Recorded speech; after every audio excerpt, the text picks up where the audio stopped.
Hey guys, today we're looking at the 2024 US presidential election through a libertarian lens. This year's election had unique challenges and wins for the Libertarian Party, especially for our presidential candidate Chase Oliver. Stick around as we dive into Oliver's impressive numbers, how he stacks up historically, and other key Libertarian candidates who made waves in the Senate, House, and governor races. Let's start with Chase Oliver and his impact he had in the 2024 race. With Mike Germanis as running mate, Oliver gathered over 630,000 votes, or around 0.4% of the total popular vote. While this might sound small next to Republican and Democratic totals, it is better than all but three former Libertarian candidates. In states like Utah, North Dakota, and Wyoming, Oliver achieved over 1% of the vote. Beyond the numbers, Oliver's campaign message is helping to change the Libertarian Party back to its roots of civil liberties, limited government, and individual rights, and away from the Republican light that several key figures in the party have been doing. Chase Oliver's campaign received little help from the National Party, and we were still able to do fairly well with what we were given.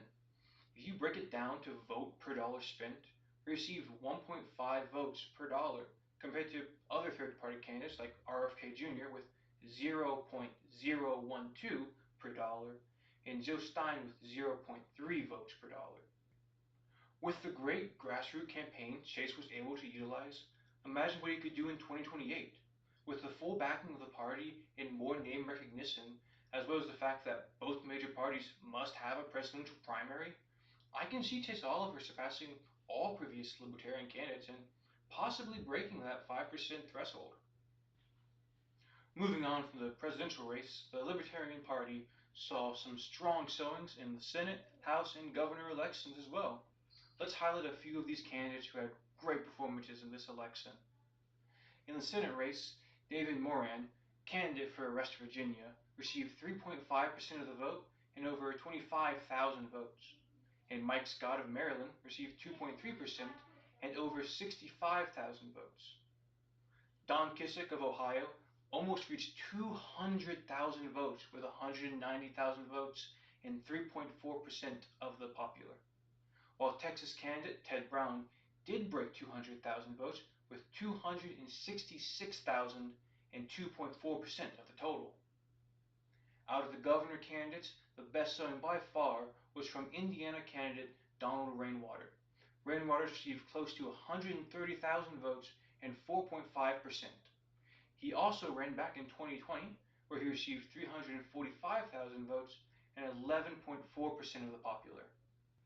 There are two other candidates that received close to 3%, with Mike Ross of North Carolina receiving 3.2% and 176,000 votes, and West Virginia candidate Erica Konitz receiving 2.9% and 21,000 votes. Now the House election had a great showing for the Libertarian Party, with 9 candidates reaching over 4%. North Carolina District 3 candidate George Komos received 72,000 votes and 22.5% of the popular. However, there was no Democrat running in the race, which most likely led to inflated percentage, but still. Todd Cosetti of Idaho District 2 received 5.2% and 21,000 votes, and Kansas District 2 candidate John Hoyer received 4.7% and 13,000 votes. And a big thank you to all Libertarian candidates across the country running at the federal, state, or local level. Running for office helps give Americans another choice against the duopoly. Although none of the candidates mentioned in the video won office, there are several local and state candidates that did. You can check them out in the description below with a full list of candidates as well as votes received and the many winners. I'm Evan, and thanks for watching.